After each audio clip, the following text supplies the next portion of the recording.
Churchill Downs came out with that statement that was pretty harsh, and I think they had to just, it's with all the noise going out, we live in a different world now. This America is different, and it was like a cancel culture kind of a thing. Disgraced trainer Bob Baffert called his suspension cancel culture. 2 drug tests came back positive for his horse Medina Spirit. Fact remains, it appears he cheated to win the Derby. Basically, Bob Baffert is the Michael Jordan of horse racing. In came his lawyer, Craig Robertson. Well, look, the bottom line is the second test came back and the levels of betamethasone were just too high. So he was pressed. Kentucky's rules did not allow any betamethasone in a horse on race day, and what was found here was 21 picograms of betamethasone, which is more than it's allowed. I think it was 25 on the second test, wasn't it? 20, correct. And what ensues is Baffert's main argument, and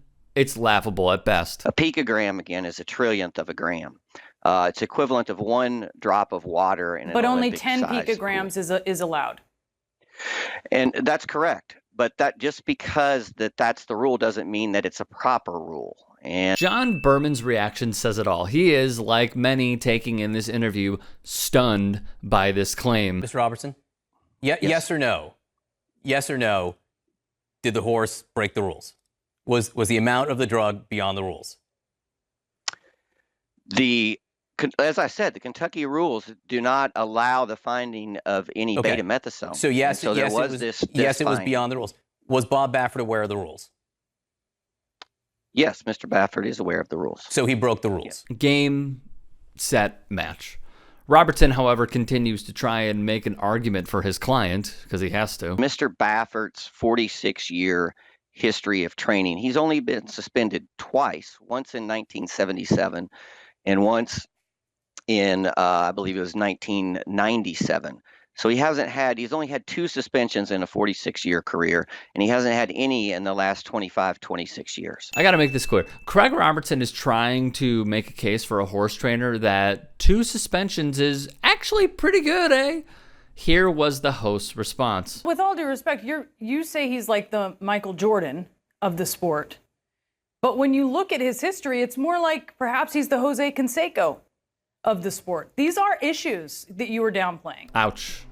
Major ouch. Here's the other thing. Baffert may have only been suspended twice, but Medina Spirit was his 5th horse to test positive for a banned substance in the last 13 years, and at least Baffert's 29th to fail a drug test throughout his 4-decade career as a trainer. Recently, Baffert was suspended for 2 years by Churchill Downs after his horse tested positive for a steroid. Let me make this clear. This is not damage control for Bob Baffert and company. This is setting the whole place on fire. I got to say, only 2 suspensions. I'm not sure you want that as your second line on your chyron there.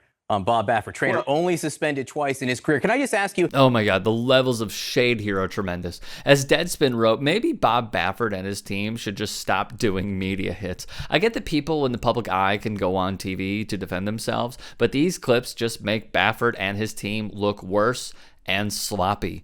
And as much as Baffert may want a safe space on cable TV, he's probably not going to get one anytime soon. Notably, when Forbes reached out to Baffert and Robertson for an interview, Baffert declined. Robertson did not respond for comment. When we could further do the blood and urine tests, we believe we will be able to identify those compounds in the blood and urine, and again, scientifically prove that this came from the ointment. How's that relevant, though? I mean, when we talk about substances in sports, if someone is not allowed to have we have the Olympics coming up.